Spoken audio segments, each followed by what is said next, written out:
And he says, the answer to your problems is not found in just getting Lazarus alive again. The answer to your questions, to your fears, to your sorrows, is in you. He said, do you believe me?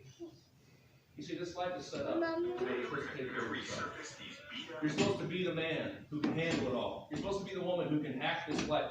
The world throws all kinds of punches. You take them, and you get back up, and you go, and you go. But the fact of the matter is, there's coming a time in our lives where we can't handle the punch that the world throws. We can't handle what the devil throws at us and what our own flesh, our own desires. We get to the place where we're up against the wall and we're fighting windmills. We can't fight alone. And Jesus said, I am the resurrection. Not the church. Mommy. Not your own good works. Not how he said, I'm the resurrection. You got to believe in me. I'm here today. As awkward as it is, you don't know me and I don't know you. It's not about me. The truth is, it's not about you. It's about Jesus.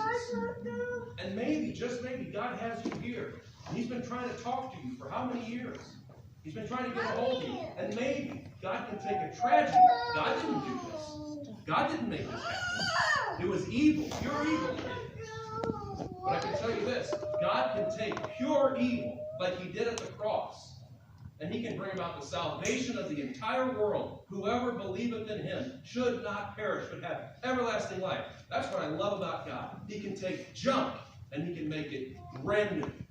He can take evil and use it for his own purposes. That's what he did with the cross. Jesus Christ was killed, not accidentally. Not because he was in the wrong place at the right time, wrong time. He went to the cross on purpose. For your sin and for my sin. And I knew all about Jesus. I grew up in church. I heard all about it. But I never knew him personally. I'm talking personal. Just like I know my wife. I don't just believe in marriage. I'm married. I don't just believe in Jesus. I know Jesus. I met him when I was 12 years of age. And I heard all the stories. And I knew all about it. But I knew that night. I knew I had never personally met him. And that night, I said, Jesus, I know you died on the cross, not just for the sins of the whole world, but you died on the cross for my sin.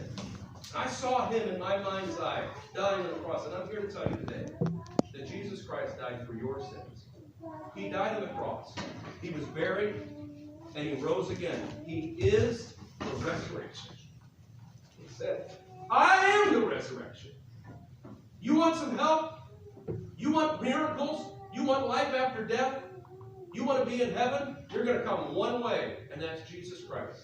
He said, I am the way, the truth, and the life. It's not Muhammad. It's not Buddha. It's not Joseph Smith. It's not you fill in the blank, any religious leader. You can go to their grave and you can find their bones. But Jesus Christ's grave is empty. Why? He came out of the grave. He has the power over death. And one of these days, Jeffrey is going to be standing there in white, and you're going to see him standing next to Jesus Christ. And Jeffrey's going to say, I'm sure glad I knew Jesus. He brought me up. He's the one that changed my life. But I want you to see something after this powerful message that Jesus said. Jesus came to the grave, and they said this. Jesus said, I want you to open up the grave. And they said, open up the grave. This is before all of the modern things that we have today. They said, open up the grave. He's been dead for 4 days. That's not going to smell too good. And Jesus said, open the grave. And he opened the grave, and Jesus stood in front of that grave. And he did something that was unusual, out of the blue. The shortest verse in the Bible has 2 words. You know what it says? Jesus wept.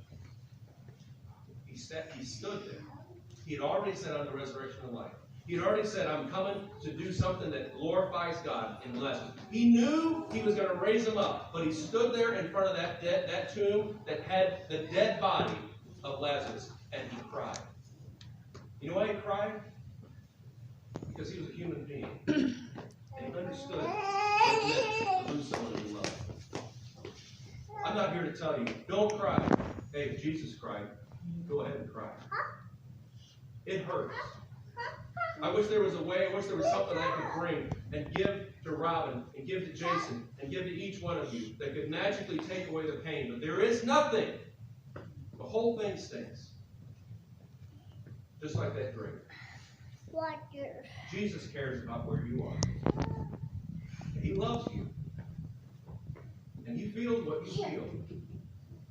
And his Father knows what it's like to lose a son. Jesus stood there at that grave. And he felt what you're feeling right now. And then he said, take away the stone. They took away the stone. And he prayed. He said, Father, I thank thee that thou hast heard me. And I knew that thou hearest me always, but because of the people which stand by, I said it, that they may believe that thou hast sent me. Crying and great tears sprang to his father. And when he had thus spoken, he cried with a loud voice, Lazarus, come forth! And the voice of the Son of God had the power to go into that dark, dank tomb.